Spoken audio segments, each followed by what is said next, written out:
చిన్నప్పుడు చేపట్టుకుని నేను ఉన్నానని ధైర్యం ఇచ్చారు.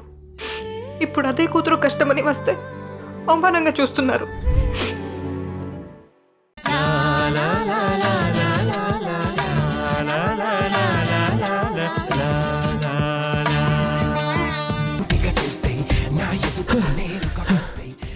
అరే అనయ్య ఎక్కడున్నారా?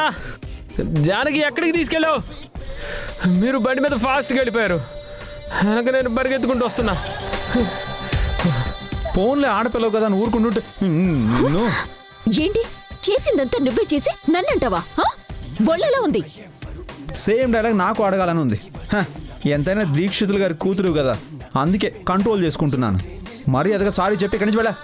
హే, నీకంత సీన్ లేదులే. నువ్వు చేసిన దానికి నీకు పనిష్మెంట్ ఇవ్వాల్సిందే. ఏంటో పనిష్మెంట్ ఇచ్చేది? నిన్ను కొట్టానంట. నన్నే కొడతావా? నిన్ను నిన్ను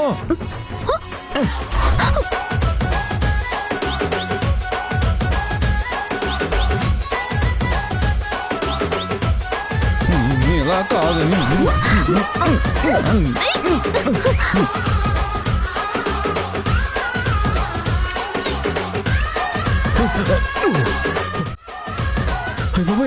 అనుకున్నంత జరిగింది.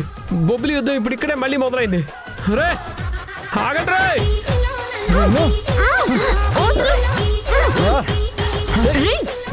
ఆగండి ఆగండి సరే ఆగండి ఆగండి ఆగండి ఆగండి. అసలు నేను చెప్పేదేనరా? ఎందుకు వచ్చాను అడగరా? ఎదురు పెడితే పావు ముంగిసిలో కొట్టుకుంటూనే ఉంటారా? అసలు మీ అన్న ఏం చేశాడు తెలిసే చెప్పడానికి వచ్చా. తను ఏం చేసిందో నీకు తెలుసా? చెప్పాను కదా బ్రో, తెలుసుకునే వచ్చానని. ఒకసారి అడిగిందే మళ్ళీ మళ్ళీ ఎందుకు అడుగుతారు? అసలు ఏం మాట్లాడుతున్నావు నీకు అర్థమవుతుందా? మీ అన్నీ చేసిన పనిని తలుచుకుంటుంటే నాకు ఒళ్ళంతా మండిపోతుంది. తప్పు మా అన్నది కాదు. ఆహా, ఆ వయసుదంటావు అంతేనా? అబ్బా అది కాదు జానకి. అంతేలే, ఎంతైనా మీ అన్నే కదా, అందుకే ఆయనకి సపోర్ట్ చేస్తున్నావు. రేయ్ చూసారా, ఫ్రెండ్ అని తన గురించి నువ్వు అని గొప్పలు చెప్తావు, కనీసం నీ మాట కూడా విలువట్లేదు, నీ మీద నిందలేస్తుంది. అందుకే చెప్పాను ఈ చానకితో ఫ్రెండ్షిప్ చేయకరా అని. పొగరబోతు పిల్ల ఎప్పుడు ఇలాగే మాట్లాడుతుంది. పొగరు గిగరన్నా వంటి పళ్ళు రాలిపోతాయి. నువ్వు కొడితే చూస్తూ ఊరుకుంటారు. మరి మాకు చేతులు లేవా, నీకు పళ్ళు లేవా? దండరా ఆగండిరా, నేను చెప్పేది వినరా? ఏంటి నువ్వు చెప్పేది? అసలు మీ అన్నయ్య ఏం లెటర్ రాశాడు? చూడు చూడు. ఆ లెటర్ నేను రాయలేదని ఇప్పటికే 100 సార్లు చెప్పాను. మళ్ళీ నేనే రాశానని చెప్పామంటే బాగా చెప్తున్నా. అవును, ఇది మా అన్నయ్య రాయలా. అంటే నేనే రాసి నేను నాటకం ఆడుతున్నాను అనుకుంటున్నావా? అందులో డౌట్ ఏముంది? మా వాడు చెప్పాడు కదా. అసలు ముందు నేను చెప్పేది వినండి అబ్బా. అది జానకి రాయలేదు, మా అన్నయ్య రాయలేదు. మరి ఎవరు రాశారు? ఈ లెటర్ రాసింది నేను. నువ్వా?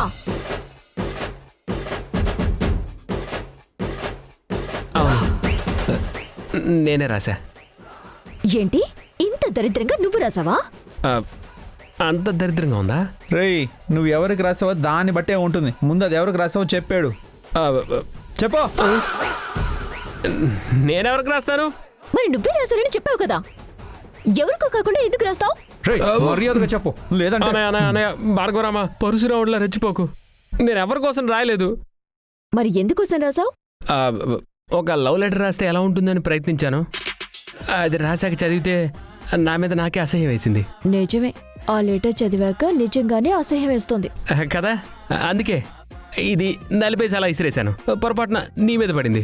అది మా అన్నయ్య రాశాడు అనుకో, నువ్వు అపార్థం చేసుకుని ఇదిగో మా అన్నయ్య మీద నిందేసేసావు. ఇందులో డౌట్ ఏముందిలేరా? ఈ పొగరబోతుకు ముందు వెనక ఆలోచించడం తెలియదు కదా. తప్పు మీది కాదని తెలిసింది కాబట్టి ఇప్పుడు ఊరుకుంటున్నాను. మళ్ళీ నాకు పొగరింటే మాత్రం ఊరుకునేది లేదు. అసలు ఇదంతా చేసింది అభి. ముందు నీ సంగతి తేల్చాలి. నిన్ను ఇది మరీ బాగుంది. హీరో హీరోయిన్ కలిసి కమెడియన్ కొట్టినట్టు మీరే నా మీద పడతారు.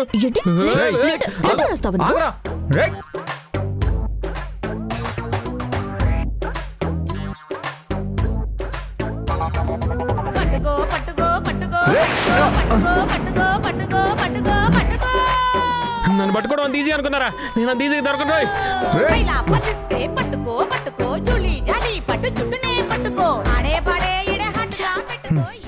నన్ను అనుమానించావుగా, ఇప్పుడు ఏమంటావు?